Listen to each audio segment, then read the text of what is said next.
Conforme eu falei para vocês, nós vamos começar por sociologia. Portanto, é bom que todos tenham a apostila 7 em mãos. Apostila 7, Sociologia e o Estudo do Trabalho. Nós estamos justamente na transição para o capitalismo, ou seja, lá na página 12 da apostila, trabalho livre ou assalariado a mercadoria. Então, por favor, coloquem aí na página 12 da apostila para facilitar o entendimento. O que acontece? O trabalho assalariado, o trabalho livre, é uma característica do modo de produção capitalista. Esse modo de produção no qual nós estamos inseridos. Uma outra característica marcante do modo de produção capitalista é que os meios de produção eles têm propriedade privada. Ou seja, os meios de produção têm dono. O que são os meios de produção? São as fábricas, as fazendas, as instituições financeiras, até mesmo a atividade comercial, por assim dizer, ela pode ser vista dessa maneira. E ela tem uma propriedade privada. Aí é que tem já de cara a divisão social típica do capitalismo. De um lado, há o trabalhador assalariado, que nós chamamos, neste caso, aprendemos isso lá com Karl Marx, que foi quem deu esse conceito de classe, de proletariado. Do outro lado, os donos dos meios de produção, que é a burguesia. Coisa que eu falei para vocês em sociologia lá no primeiro ano, que agora torna-se aí muito evidente com o modo capitalista de produção. O que acontece é que o modo capitalista de produção, ele não nasce assim de uma hora para outra. Ele nasce dentro de uma transição do modo feudal, que já não atendia mais aquelas necessidades daquela sociedade. Lembrando que no modo de produção feudal, e nós já trabalhamos um texto a respeito disso nessas aulas agora, que estamos aí online, mas nós já trabalhamos numa proposta de plano de estudos, se eu não me engano, semana retrasada, né? No modo de produção feudal, a produção ela tem um outro objetivo que não é o mesmo objetivo do capitalismo. A produção no feudalismo ela é voltada para atender às necessidades das pessoas. Ou seja, não se tem uma necessidade de produzir excedente. Isso é típico do capitalismo. No capitalismo, que a pessoa produz excedente para poder vender, para poder atingir o objetivo do capitalismo. O objetivo do capitalismo é o lucro. Lá no modo de produção feudal, o objetivo é a autossuficiência. Percebam que é completamente diferente. Só que chegou num tempo dentro do capitalismo que começa a nascer a sementinha, dentro do feudalismo, melhor dizendo, que começa a nascer sementinha do capitalismo. Essa sementinha do capitalismo começa a, digamos, contaminar o feudalismo e, por assim dizer, passa a não atender mais às necessidades daquela sociedade. Então, gradativamente, o capitalismo vai se consolidando, até chegar na forma que ele chega nos dias atuais, como sendo um modo de produção plenamente consolidado. Então, ele começa lá com o capitalismo comercial, né, compra e venda, né, inclusive na época, né, as compras elas eram muito direcionadas de produtos orientais para serem vendidos na Europa. É daí que surgem as grandes navegações para achar uma rota alternativa para isso. Ou seja, para ter mais lucro, para eu quebrar atravessador no meio do caminho. Então, dentro desse contexto todo, cada vez mais o feudalismo vai morrendo e cada vez mais o capitalismo vai se consolidando. Até aí, todos acompanharam o raciocínio, entenderam? Sim. Beleza? Novidade nenhuma por enquanto, certo? Aí na apostila, na página 13, inclusive, tem uma imagem muito forte, né? Que é a imagem de um navio negreiro, tá? Justamente mostrando, né, as condições que os escravos eram trazidos, principalmente aqui para a América, tá? Num contexto, que é o contexto, inclusive, de uma política econômica do início do capitalismo, que é a política econômica chamada mercantilismo. Nós já estudamos, inclusive, essa política econômica no ano passado lá em História. O que era o mercantilismo mesmo?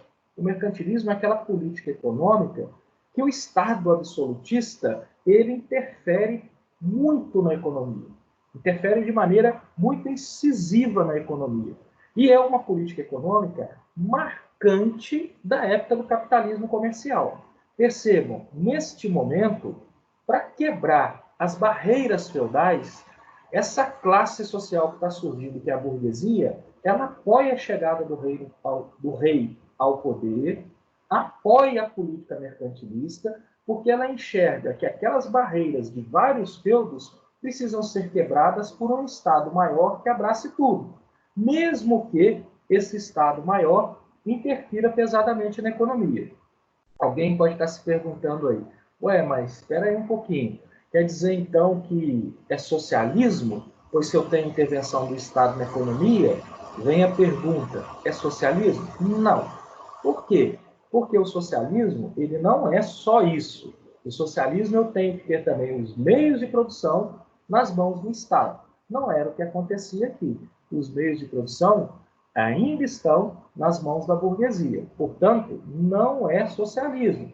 Para ter socialismo, tem que acontecer aquilo que nós estudamos em história anteriormente, que foi a Revolução Russa, quando o Estado expropria para si os meios de produção. O que acontece é que a política mercantilista ela interfere pesadamente na economia, mas sem ser uma política que possa se dizer que seja um socialismo. Os países que mais se destacam nisso são os países que vão ter colônias aqui na América. Por exemplo, a nossa metrópole, na época, Portugal, por exemplo, a Espanha, França, Inglaterra, Holanda, são os países que mais vão adotar essa política mercantilista, que durante um bom tempo, ela vai atender bem às questões. Só que vai chegar uma hora que a burguesia não vai querer mais saber do Estado controlando tudo. Ela vai querer ter aquilo que ela chama de liberdade econômica. E, em termos técnicos, isso tem um nome. O nome dessa liberdade econômica que a burguesia vai pregar é o liberalismo econômico. Alguma dúvida até aí, meus amiguinhos?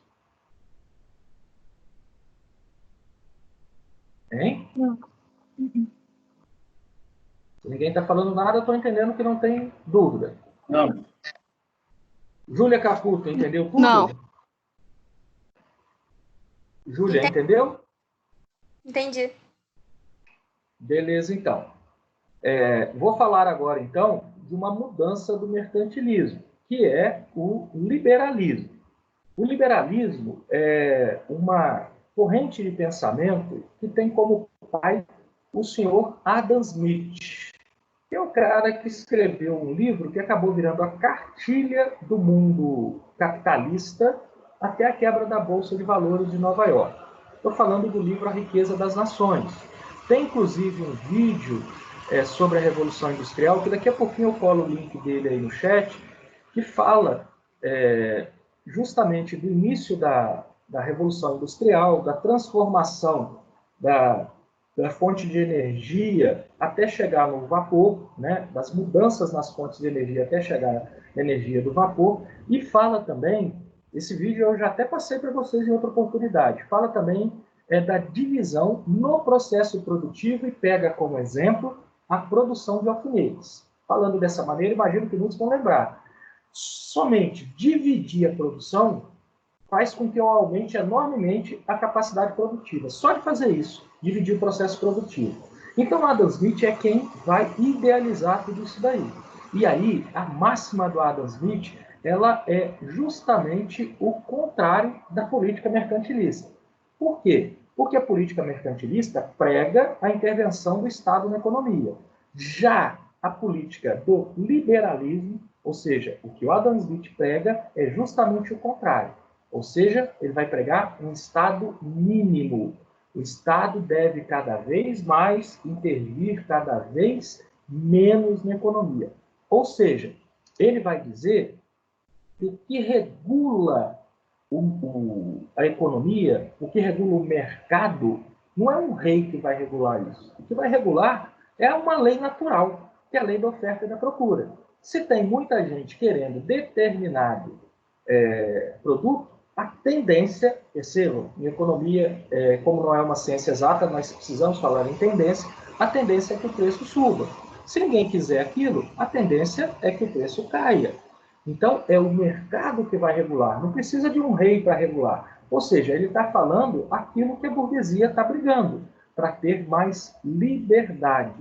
Ou seja, o que vai determinar é a livre concorrência. Se eu tenho um produto melhor, se eu tenho um produto mais barato, eu provavelmente vou conseguir me destacar no crescimento econômico. E o contrário também é verdadeiro. Portanto, ele vai defender o tempo inteiro a não intervenção do governo na economia. Ele vai defender o tempo inteiro aquilo que nós chamamos de Estado mínimo. Uma matéria que nós acabamos de estudar em História é o marco do fim das ideias do liberalismo econômico, ou pelo menos o fim delas assim de maneira tão rígida, que foi a quebra da Bolsa de Valores de Nova York. Até a época da quebra de valores, o que se entende de economia é exatamente isso. Portanto, quando a Bolsa quebra, o que o governo americano fez? Nada. Deixou que o mercado se encontrasse. Como isso não aconteceu, depois com Franklin Delano Roosevelt, é que vem o New Deal, que nada mais é do que um rompimento com esse liberalismo econômico. E o que está acontecendo agora, no Brasil, por exemplo, é também um rompimento com o liberalismo econômico, quando o governo resolve, né, que ele precisa injetar dinheiro na economia, dando dinheiro para as pessoas, através dos R$ 600 lá, por exemplo, que algumas pessoas estão se cadastrando, algumas pessoas já estão recebendo esse dinheiro, outras tantas não, né? Até porque tem alguns requisitos que têm que ser atendidos para a pessoa poder receber. Mas então, quando o governo brasileiro faz isso, é um rompimento com o liberalismo econômico. E perceba, o atual ministro da Economia do Brasil, ele é um liberal. Portanto, ele está negando, por assim dizer, aquilo que ele acredita como sendo algo básico para que a economia funcione bem. Por quê? Porque estamos vivendo um momento excepcional. Em alguns momentos, o liberalismo teve que se adaptar para poder sobreviver, para poder manter a questão econômica funcionando. A roda da economia, ela é muito dinâmica. Portanto, situações que do nada às vezes surgem, têm que ser tomadas medidas pontuais para tentar resolver. Pelo menos é o que se entende. O que a gente vê é uma contradição também, né? Porque vocês imaginem que nós, eu inclusive, a maioria das pessoas reclamam muito que o Estado cobra muitos impostos. Pois bem, onde está a contradição?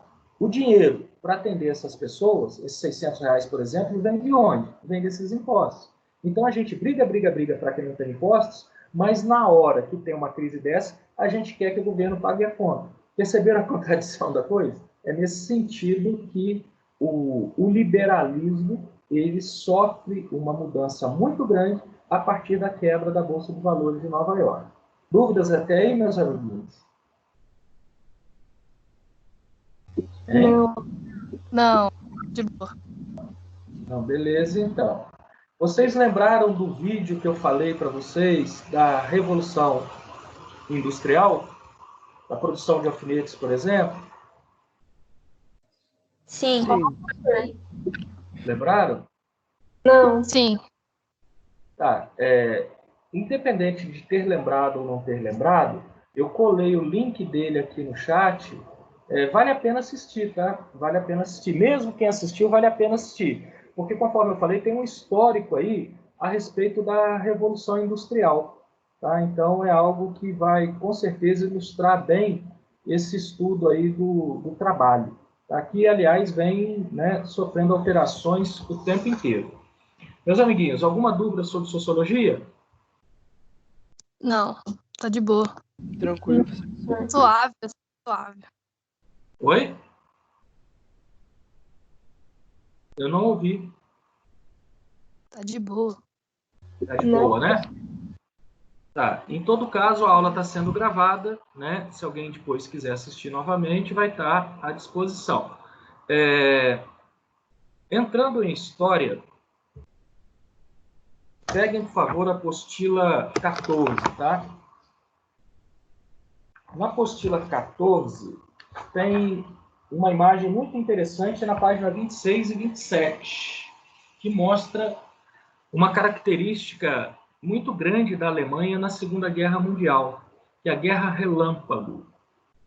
Vocês, por um acaso, baixaram o mapa da Segunda Guerra Mundial que está lá no Moodle? Coloquei hoje esse mapa lá. Vocês baixaram? Sim.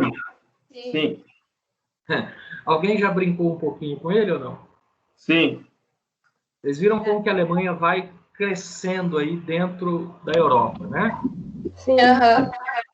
Então, por que a Alemanha consegue fazer isso? Já estou explicando a história. Porque ela vai inaugurar uma nova concepção de guerra, uma nova tática de guerra, que é a Guerra Relâmpago. A Guerra Relâmpago nada mais é de que, como o próprio nome sugere, a Alemanha colocar um efetivo muito grande dentro de um determinado lugar e atacar intensamente o inimigo de forma muito rápida. Não dá tempo do inimigo pensar. Então, a Blitzkrieg, ou Guerra Relâmpago, como queiram, ela muda a concepção de guerra. Até então, fazia-se guerra de uma forma. A partir da Segunda Guerra Mundial, a Alemanha inaugura uma nova forma de fazer guerra. Nas guerras, tradicionalmente, desde sempre, quando você pega guerras lá na Antiguidade, lá na Roma Antiga, ou mesmo antes, lá com Alexandre o Grande, quem vai na linha de frente sempre foi a infantaria. O que é a infantaria lá atrás, lá na Antiguidade? É aquele cidadão com escudo, com uma espada, né, ou com uma lança, e que vai bater de frente com o outro que está armado também. Então, lei do cão, né? Quem pode mais chora menos. E aí, nessa briga de infantaria contra infantaria, aquele que é melhor preparado, né, materialmente, fisicamente ou estrategicamente, vai vencer. A linha base é essa: infantaria na linha de frente. Sempre foi assim, na Primeira Guerra Mundial também. O que a Alemanha muda na Segunda Guerra Mundial? Não é mais a infantaria quem vai na linha de frente. A infantaria ela vem na retaguarda. Quem vai na linha de frente são os tanques. Portanto, a espinha dorsal do exército alemão são os tanques, que já existiam na Primeira Guerra Mundial. Só que a Alemanha vai mudar a concepção de tanque. Tanque, pela própria concepção dele, ele é um veículo lento. Um negócio grande, né? Pesado, parece uma tartarugona, né? Algo que não é para deslanchar, né? Então, o tanque era muito lento, né? A Alemanha, entre a Primeira e a Segunda Guerra Mundial, idealiza um veículo que tenha uma proteção boa, uma blindagem boa. Você pode dar tiro nele que ele continua, né? O tanque ele tem isso, já tinha isso. A Alemanha vai melhorar essa blindagem do tanque.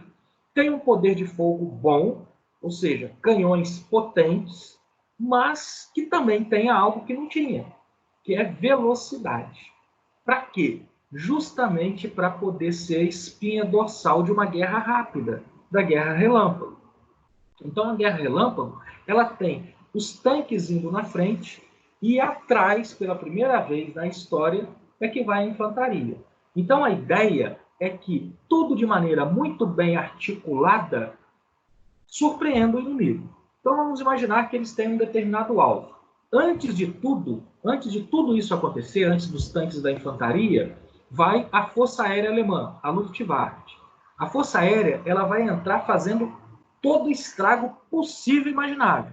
Ela já mapeou tudo, já sabe quais são os principais pontos fracos ou estratégicos do inimigo e vai atacar isso daí. Quando o inimigo ele começa a tentar reagir à Força Aérea, quem que já está chegando no encalço dele? A Força Aérea já está terminando seu serviço, já está chegando os tanques. E os tanques continuam o estrago. No fundo, o que estão fazendo? Estão facilitando o trabalho de quem realmente vai pisar no solo do inimigo, que é a infantaria. Então, ao invés da infantaria ir primeiro, como sempre foi feito, e enfrentar o inimigo em condições ainda muito favoráveis para ele, inimigo, a infantaria já chega pegando o inimigo já debilitado. E aí o negócio é rápido, o inimigo é totalmente cercado. Por isso que eu pedi para vocês abrirem a apostila na página 27 e 26, que tem aí uns desenhos, umas imagens muito interessantes. Inclusive tem um box na parte de baixo que mostra um pouco disso daí, ó. Duas colunas de tanque fazendo ataques laterais para cercar o inimigo. Percebam que quando fazem isso, eles inclusive evitam que o inimigo receba ajuda externa. E aí eles conseguem, de maneira muito rápida, conseguir tomar o alvo. Entenderam até aí como que funciona a Blitzkrieg de maneira geral?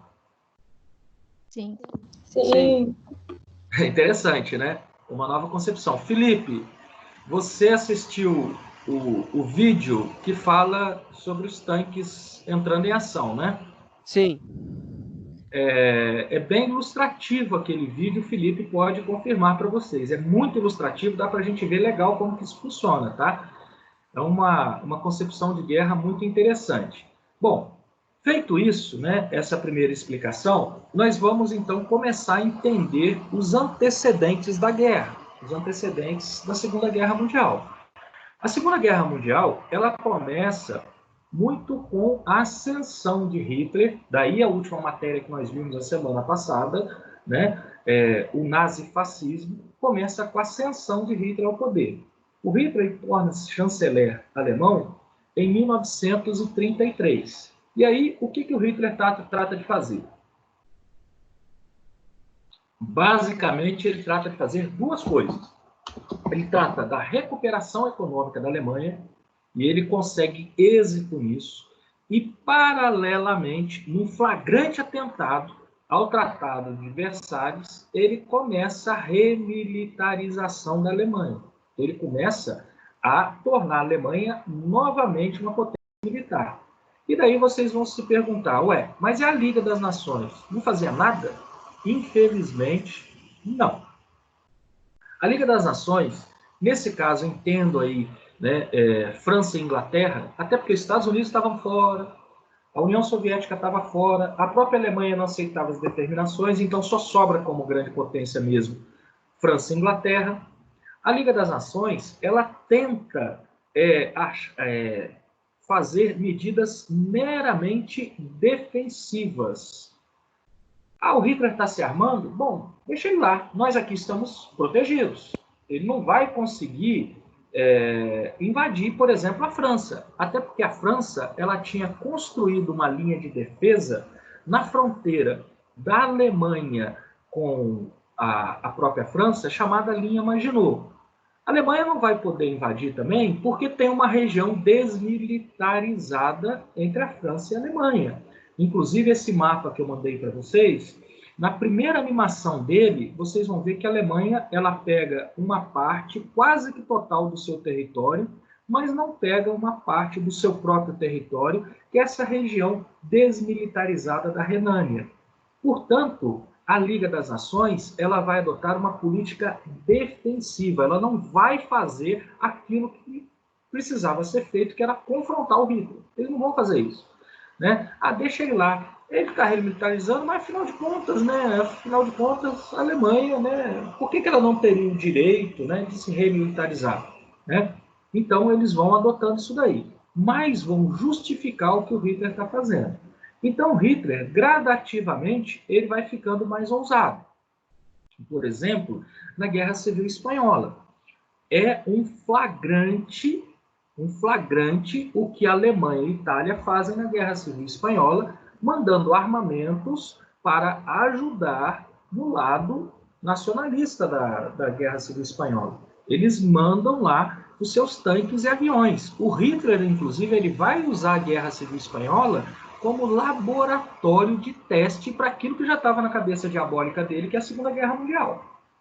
Pois bem, depois disso, em 1937, daí começa aquilo que é muito perigoso para um conflito de proporções mundiais, que é a formação de alianças. A primeira aliança que se forma é aquela que na Segunda Guerra Mundial entra com o nome de eixo. Forma-se o eixo Roma, Berlim, Tóquio, ou seja, Itália, Alemanha e Japão.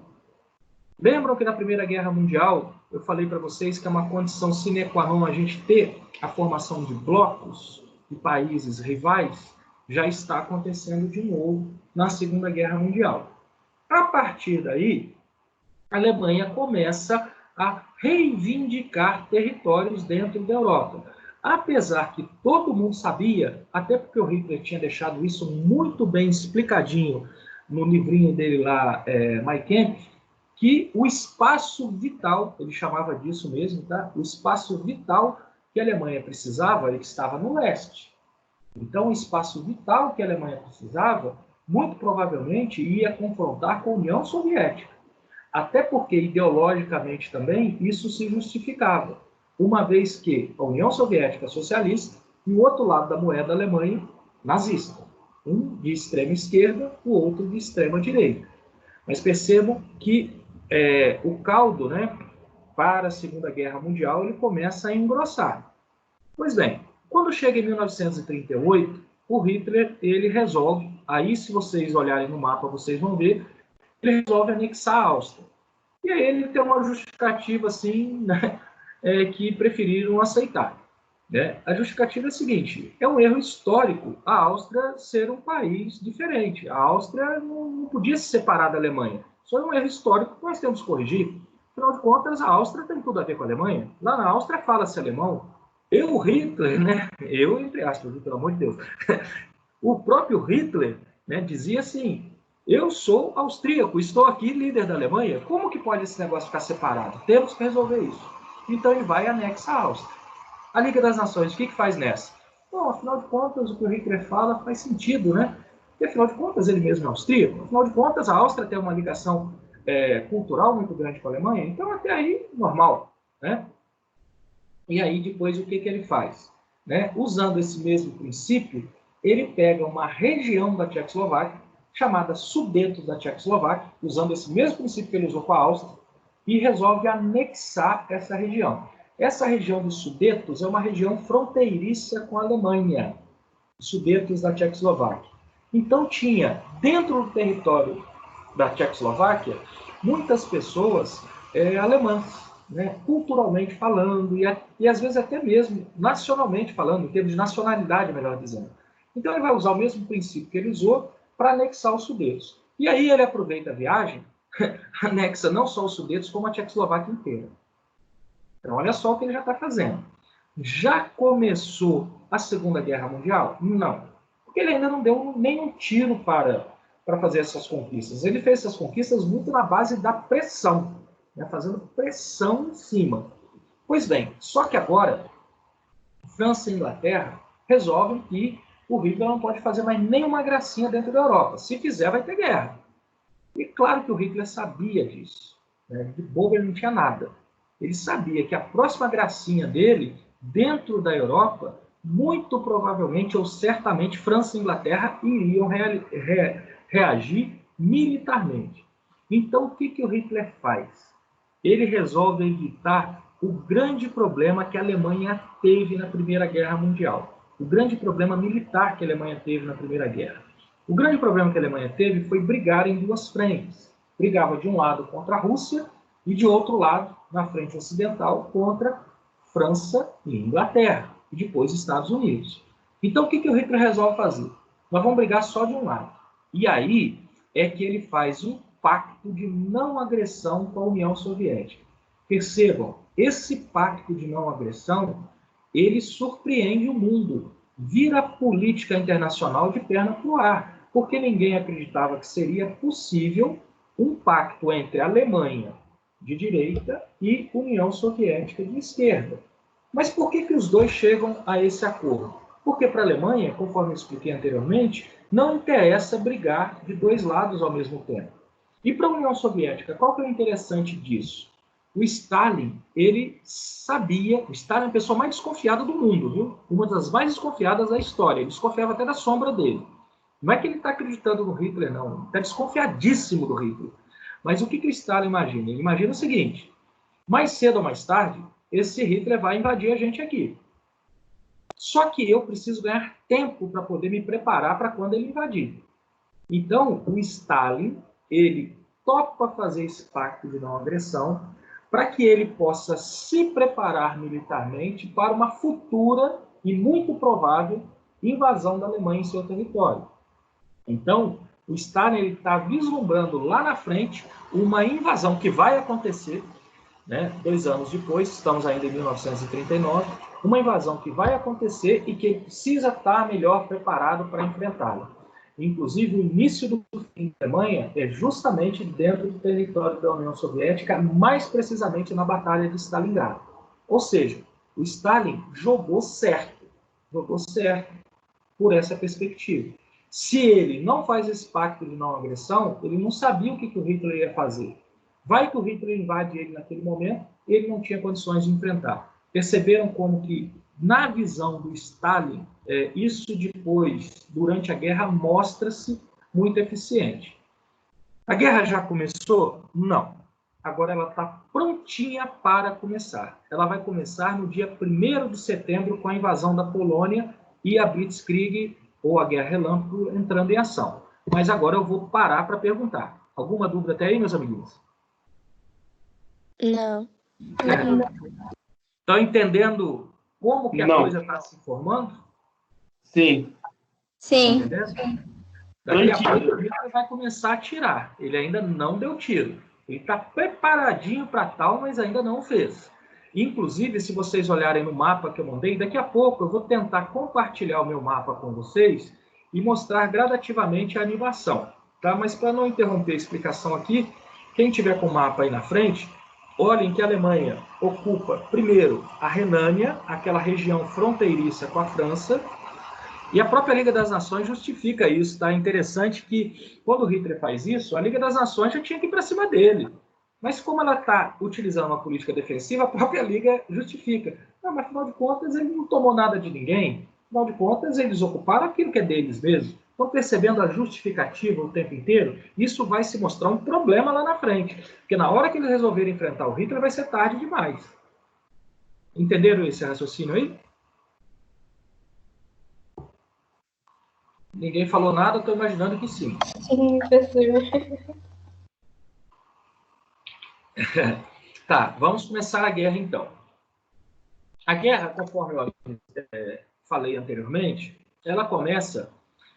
o marco inicial da Segunda Guerra Mundial é o dia 1º de setembro, quando a Alemanha invade a Polônia. E aí inaugura-se a Guerra Relâmpago. São aqueles ataques rápidos e devastadores, né, que tem como espinha dorsal os tanques, né, tanques blindados. E aí é daquela forma que eu expliquei para vocês. Aviões entram no território, bombardeiam pontos estratégicos, logo em seguida os tanques vêm e logo em seguida vem a infantaria. De modo que o negócio é tão rápido, que quem poderia correr em socorro à Polônia seriam França e Inglaterra. Até porque a Alemanha já tinha feito um pacto de não agressão com a União Soviética.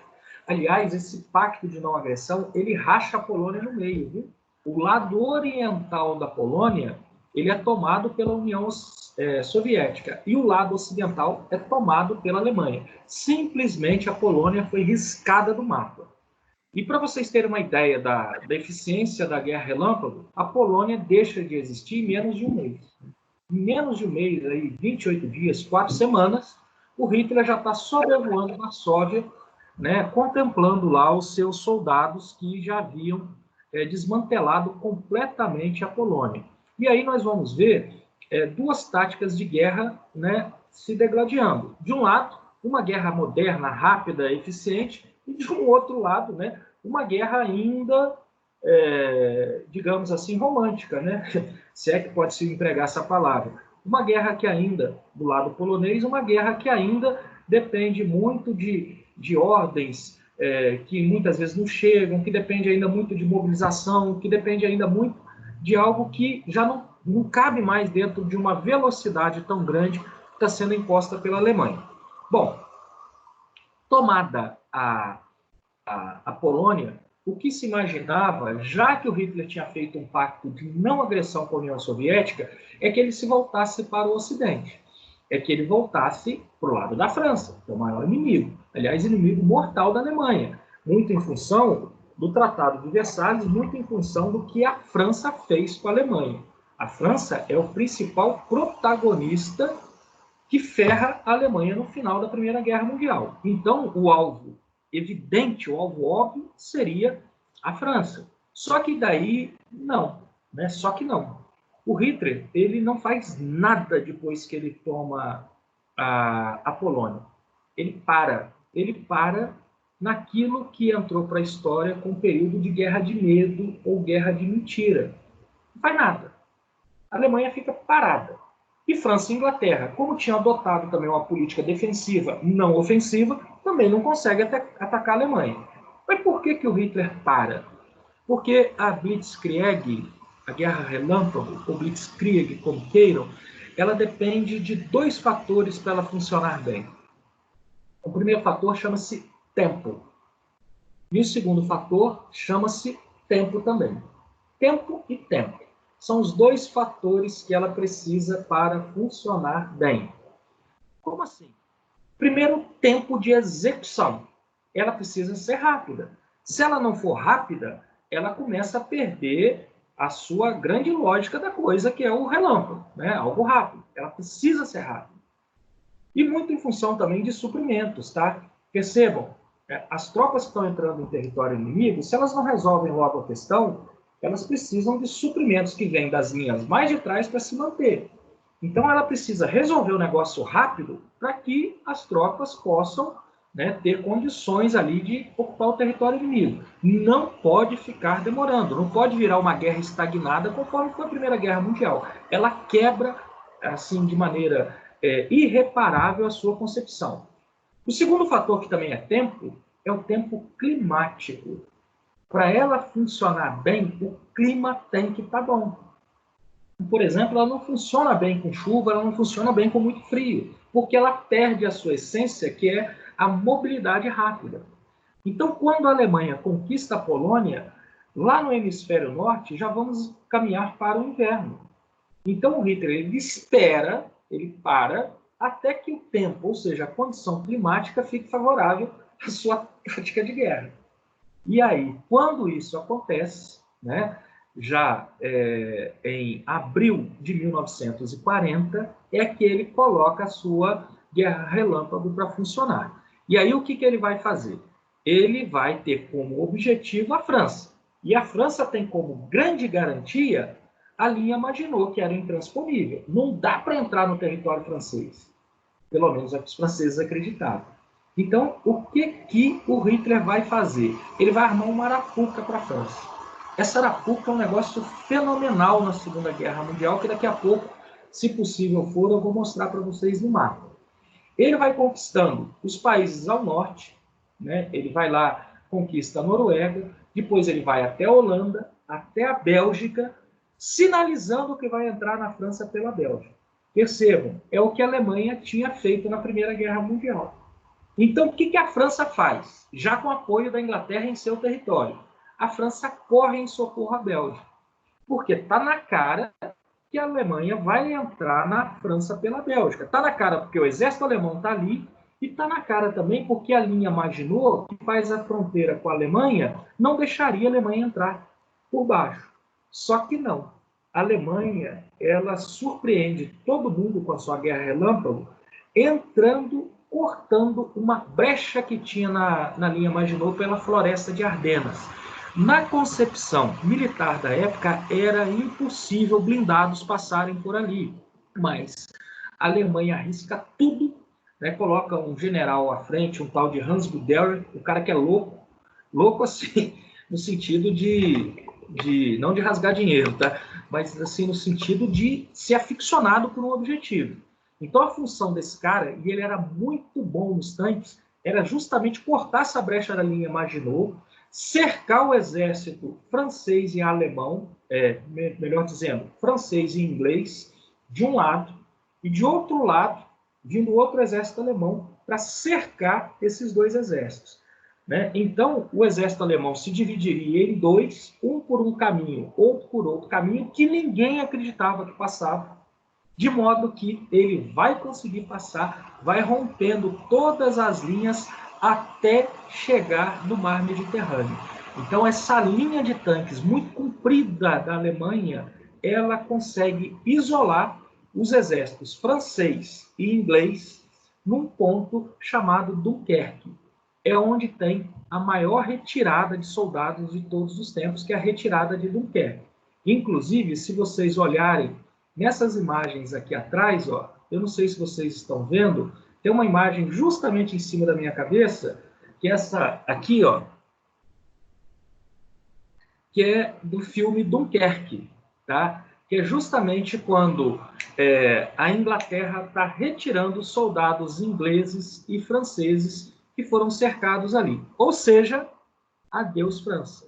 A França agora está na mão do Hitler. Basta apenas ele seguir com suas colunas de tanque até Paris e conquistar a França. E é o que ele vai fazer, né? E aí ele consegue conquistar a França. Percebam, a França, hein? Uma das maiores potências militares do mundo. Ele consegue conquistar a França em um mês, coisa que a Alemanha não conseguiu em 4 anos na Primeira Guerra Mundial. E aí a França é dividida em duas, tá? Uma parte ao norte, administrada diretamente pelos alemães, e outra parte ao sul, chamada Governo de Vichy, ou República de Vichy, ou Vichy, tá? A pronúncia exatamente eu não sei como é, tá? Eu costumo ouvir mais Governo de Vichy, tá? Que é a parte ao sul, que é um governo administrado pelos franceses em colaboração com os alemães. Entenderam até aí? Sim. Ótimo. Eu vou tentar agora, então, meus amiguinhos, já estamos caminhando para o fim, vou tentar compartilhar com vocês o mapa que eu pedi para vocês baixarem. Eu vou tentar compartilhar minha tela aqui e vou perguntar para vocês se vocês estão enxergando essa minha tela aí. Vocês estão enxergando o mapa? Sim.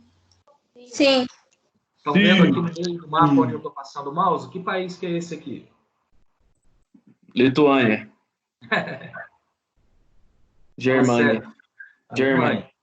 Tá? Então vamos entender o que aconteceu que eu expliquei agora há pouco, que esse mapa mostra. Olha aqui, ó.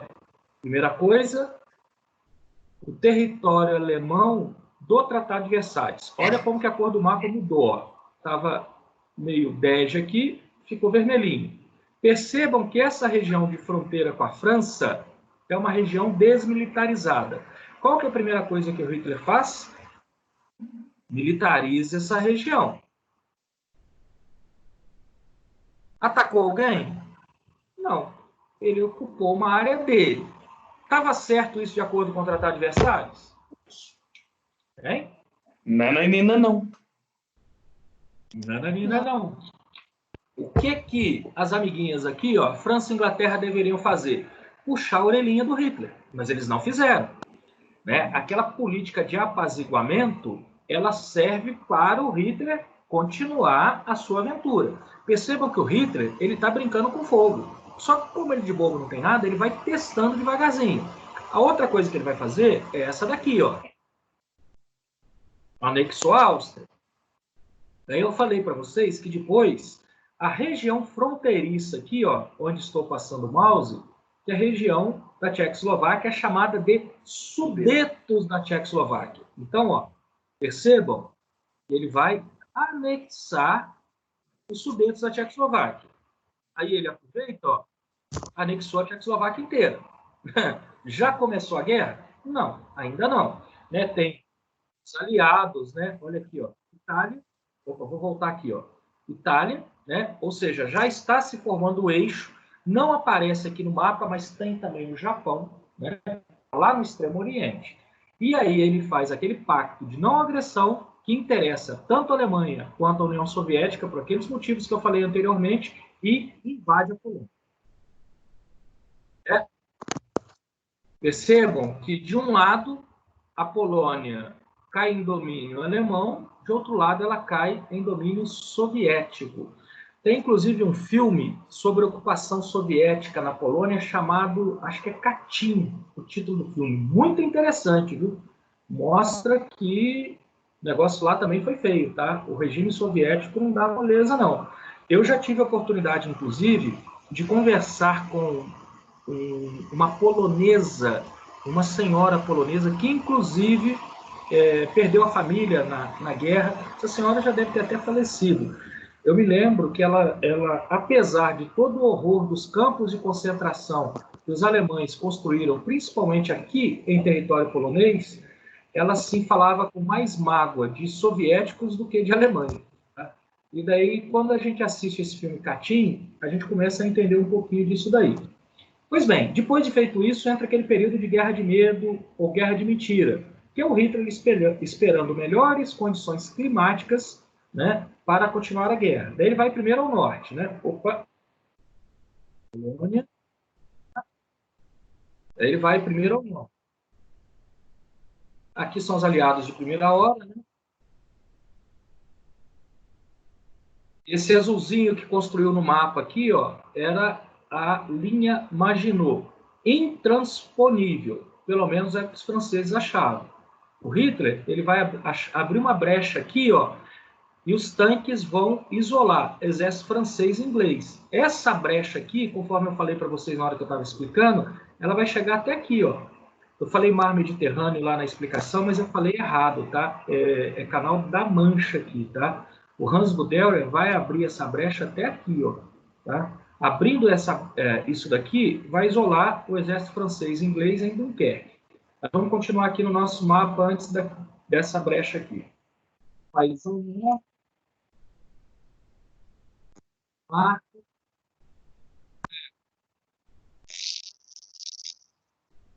da aviação alemã. A Suécia, ela vira um estado colaboracionista. Então, a Suécia, em troco da não invasão alemã, ela vai fornecer minério de ferro para sustentar o esforço de guerra da Alemanha. E aí que a Alemanha vem para cá, ó. Percebam que ela vai sinalizar para a França que ela vai invadir por aqui, ó. Entrando na Holanda, entrando na Bélgica, né? Essa entrada na Alemanha, da Alemanha pela Bélgica, era aquilo que tinha feito na Primeira Guerra. Só que, ao mesmo tempo, eles estão rasgando aqui, ó, tá? Então, vamos lá no mapa, ó. Olha o exército francês correndo aqui, ó. Só que, ao mesmo tempo, a Alemanha está entrando aqui, ó. Entendeu? É quando isola os exércitos francês e inglês e quando tem a retirada de Dunkerque. Aliás, vale a pena assistir esse filme Dunkerque. O filme não é de muita ação, não, tá? Mas é um filme muito interessante. Alguém por acaso já assistiu Dunkerque? Eu já assisti, professor. É interessante, não é, Felipe? Sim, sim. Uma boa dica. Não é aquela coisa, mas é legal, sim. Sim, não é aquela coisa. Conforme eu falei, não tem tanta ação assim, mas é interessante. E aí, adeus França.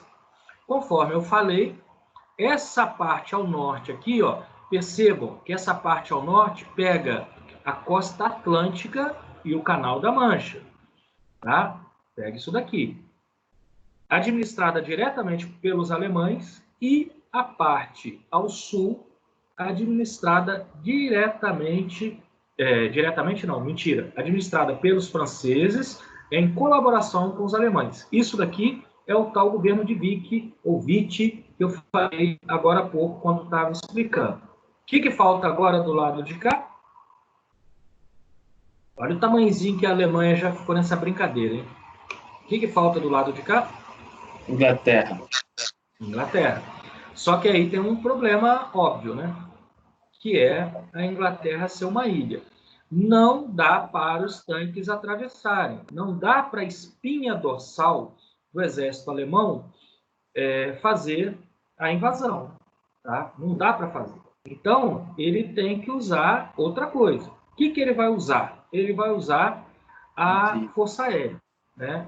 E aí entra um outro personagem muito importante, que é o Göring, que é o chefe da Força Aérea. O Göring ele promete para o Hitler que ele consegue colocar a Inglaterra de joelhos.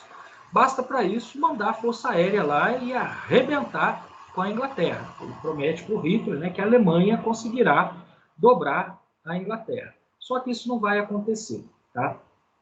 Eles não vão conseguir, porque a Inglaterra ela tem duas coisas muito importantes que vão garantir a defesa da Inglaterra.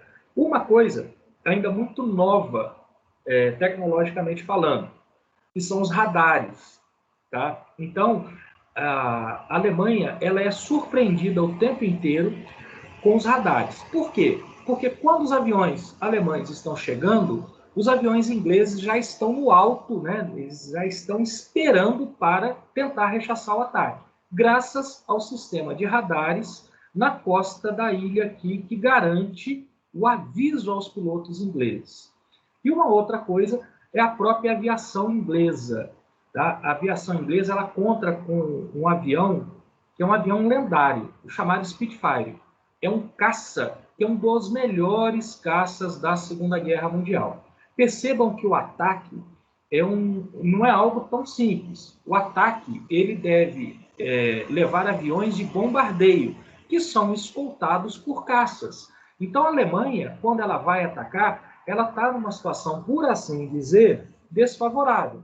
Ela tem que levar aviões grandes, pesados, com bombas, mas tem que levar caças também para escoltar esses aviões. Esses aviões são sozinhos, se eles vão sozinhos, eles viram um alvo fácil para os caças de defesa do outro lado aqui.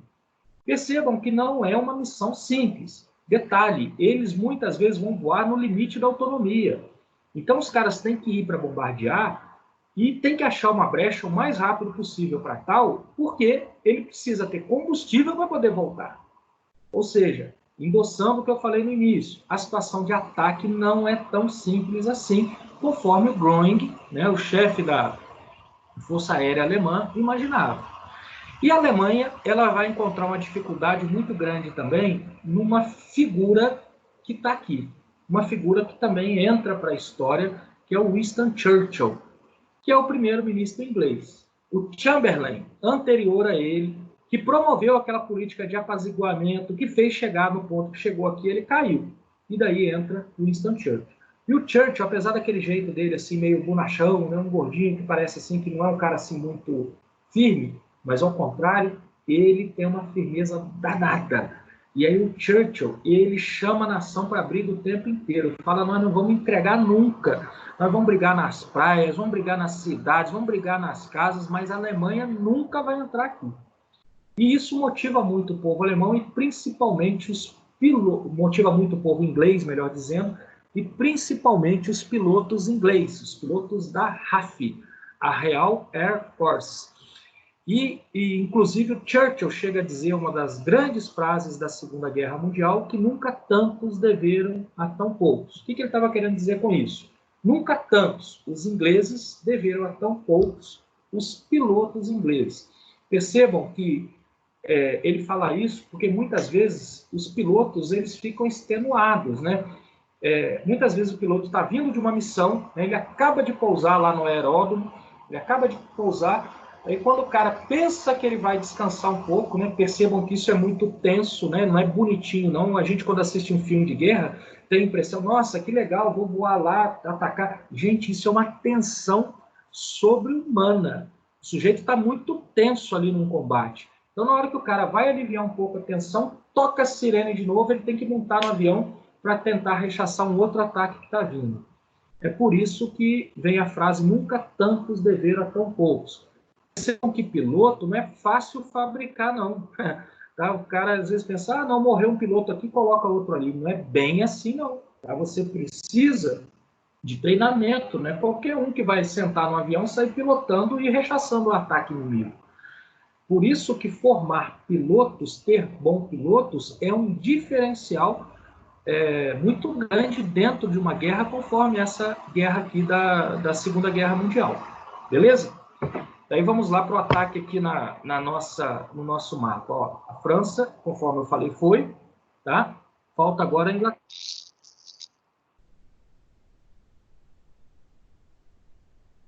De um lado, a Força Aérea Alemã, do outro lado, a Força Aérea Inglesa.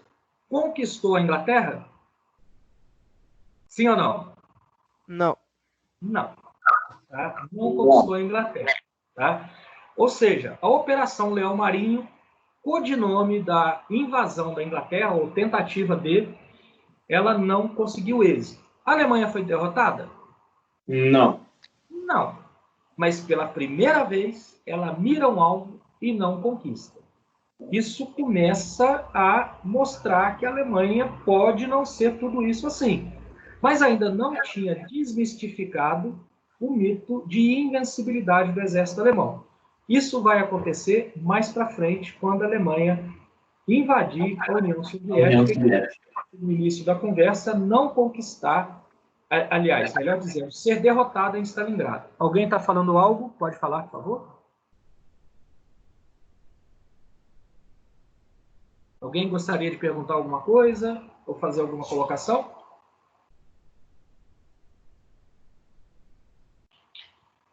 Não. Não? Bom, então vamos lá. Percebam o seguinte, a Segunda Guerra Mundial, didaticamente, para vocês entenderem agora todo o contexto, já estou preparando para a semana que vem, tá? Para vocês entenderem todo o contexto. A Segunda Guerra Mundial, ela é dividida, tá?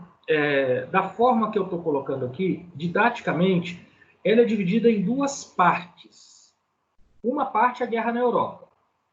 Outra parte que eu nem citei ainda é uma outra guerra dentro da Segunda Guerra Mundial, que é a guerra no Pacífico. Na Europa, basicamente, eu tenho a Alemanha, no primeiro momento, crescendo, basicamente, contra França e Inglaterra. Num segundo momento, ela vai entrar na União Soviética e vai ter a entrada dos Estados Unidos. Essa é uma parte da guerra. É a Alemanha, basicamente, contra o resto. Do outro lado da guerra no Pacífico, é basicamente Japão contra Estados Unidos. Entenderam bem? Então, nesse primeiro momento, estamos tratando ainda da Alemanha crescendo. No segundo momento, é justamente o contrário. É a Alemanha sendo atacada, recuando, até que Berlim é invadida. Mas essa é uma outra história que nós vamos ver só semana que vem.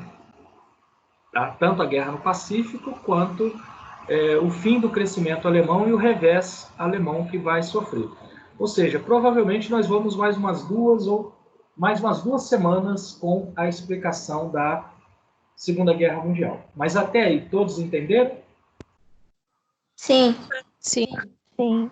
Beleza. Sim. Vale muito a pena, meus amiguinhos, assistir aquelas sugestões de documentários que eu coloquei como material de apoio dessa semana, tá? Vale muito a pena assistir. Mais alguma dúvida? Alguém gostaria de falar algo? Perguntar? Não, professor, valeu. Valeu? Tá. Quero pedir, então, para vocês avisarem, para quem não esteve presente aqui hoje, que eu vou colocar ainda hoje o vídeo dessa aula lá no Moodle, tá? Beleza. Tá bom? Uhum. No mais, então, meus amiguinhos, até a próxima semana. Percebam que essa semana não tem tarefa para vocês me entregarem. Tem tarefa para vocês fazerem, como, por exemplo, leitura da apostila, né, essas sugestões de vídeo, tá? Quem se interessar, existem alguns filmes muito interessantes sobre Segunda Guerra Mundial, tá? O Resgate do Soldado Ryan, um filme muito bom. Esse filme novo aí sobre Pearl Harbor, não, sobre Midway, um filme muito interessante também. No meu canal tem um documentário muito bom também sobre Midway. Já assistiu, Felipe, inclusive, esse documentário? Eu assisti acho que é o 26º vídeo que fala disso, da batalha no Pacífico lá. Muito interessante também. Professor, é um como os Estados Unidos documentário meio venceram. antigo, não é? Oi? Não é um documentário meio antigo?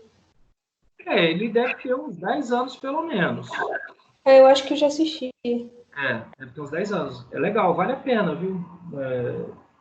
Vale muito a pena, inclusive com algumas imagens, tá? Que são imagens reais que aparecem nesses documentários, imagens lá da guerra mesmo. Aí alguém vai se perguntar, mas tinha gente que filmava lá? Tinha, tá? Tinha sim. Tá? A guerra dos Estados Unidos contra o Iraque, a primeira, foi transmitida alguns combates ao vivo, inclusive pela CNN. Viu? Se alguém tem alguma dúvida, entra no YouTube aí que vocês vão ver. Na época, ao vivo, a gente conseguia ver. Tá? Então, isso tem mesmo. Beleza? Podemos finalizar por aqui, meus amiguinhos? Certinho. Sim. Missão de vocês, então. Estudar o que está proposto e quem conseguir já avançar um pouco para frente aí para a invasão da União Soviética. que é a Operação Barba Roça, ou Barba Rosa, ou Barba Roxa, ou Barba Ruiva, como queira. Na semana que vem, vai começar justamente com a invasão da Alemanha na União Soviética, tá? Beleza. Tá bom. Professor, uma pergunta. Tá bom. Professor, Oi. as autocorreções não precisam entregar? Dessa semana, não. Da semana passada, tinha lá para entregar nas orientações. Dessa semana, não. Essa semana, Beleza. eu acho por bem só colocar para vocês fazerem aí, contando com a consciência de cada um. Beleza. Tá bom, Beleza, professor. amigo? Tchau. Fiquem com Tchau. Deus. Aquele abraço. Semana que vem, abraço Obrigado, na senhor. família. Falou. Tchau, professor. Obrigada. Obrigada. Valeu. Tchau, meus amiguinhos.